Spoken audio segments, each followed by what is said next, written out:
Isang maganda at mapagpalang araw po sa ating lahat, mga kaibigan, mga hunter.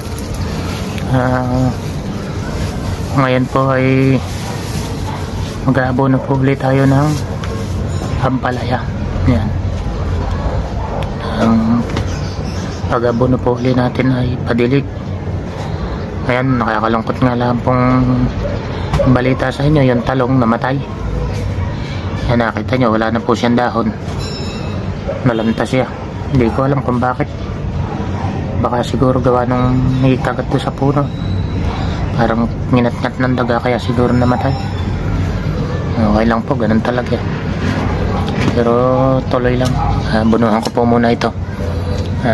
Padilig lang po ulit ang ating gagawin pag-aabono ngayon. Dahil kailangan talaga ng medyo tatasan lang natin ng kaunti yung urea at saka yung calcium nitrate dahil medyo payat yung talbos.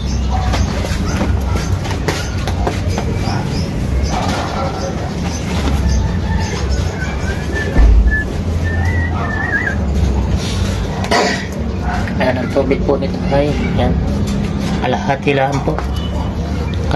po dyan sa tabo. Ayan, lagay lang natin kalahati.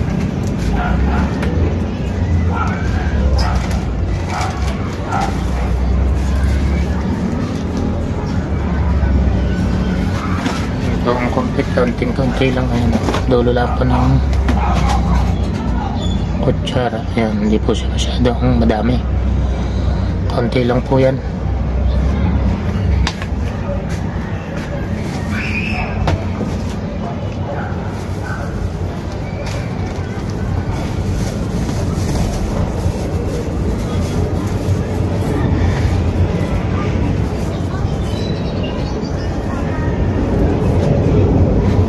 Sa urea, madami, konti lang po yung dinamit sa sa complete. Dulo-dulo lang po ng kutsara yun.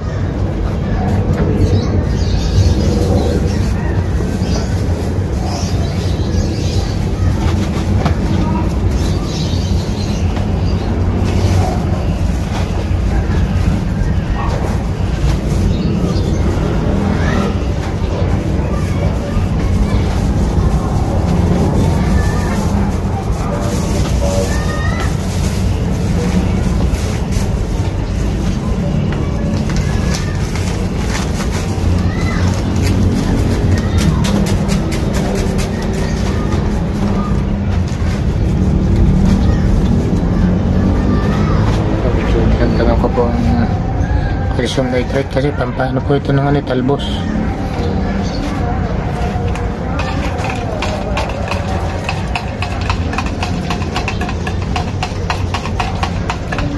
Napakita ko po sa inyo yung bunga. Meron pong 3 pirasong bunga na medyo nalaki na rin. Kaya lang wala na pong kasunod na bunga. Kaya natin itong ulan ulit sa isang araw.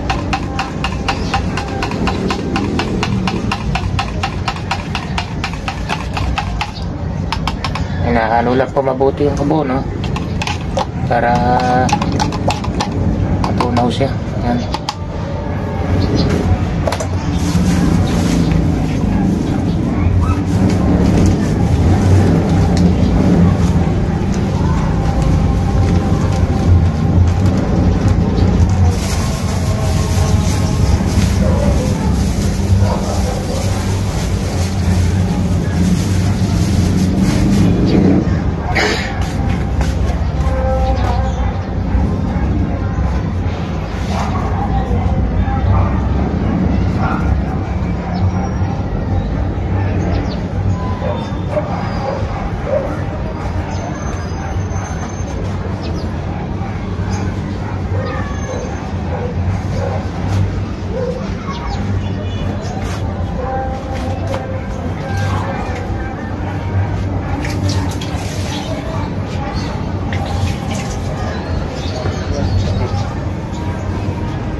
ang ating mga bungo ng ampalaya. Update ko na rin po kayo. Yan.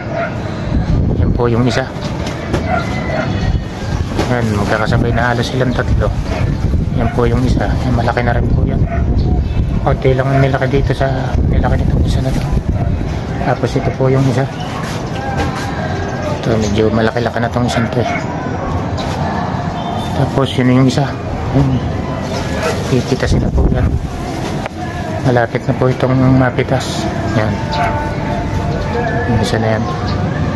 Ano yan, malaki. Medyo mexi nga lang po siya pero malaki siya. Yan. Yung mga talbos na yun, medyo payat. Payat po yung talbos kaya medyo inano natin yan. Kita nyo yung mga talbos na maliliit. Yan. Kaya ano na po siya yung medyo biting sabo, no? Kaya dinagdagan po natin. Ganun pa man po. Bigyan ko ulit kayo ng update kung may lalabas na bunga ulit sa susunod. Kasi isang beses lang po kasi sa linggo magkapo na. Pero ngayon, ito yung bunga hindi lumalaki. Yan, no? Nakaraan parehas lang ang laki nito tsaka yan eh. Ayan, laki na yan. Ito hindi na lumaki. May mga bunga talaga lumalabas na hindi po nalaki kahit lagyan ng abono. Yan po muna at hanggang dito lang muna. Maraming salamat po sa inyong pagsubaybay at pagtangkilik sa aking munting channel, sa ating mga silent viewer. Maraming salamat po sa inyong lahat. Sana ay patuloy nyo kong samahan. Yan. Maraming salamat po sa inyong buong suporta. At shoutout po sa inyong lahat, sa ating mga kaibigang vlogger yan. Shoutout po sa inyo. At sa lahat ng OFW, ingat po kayong lahat. Maraming salamat po.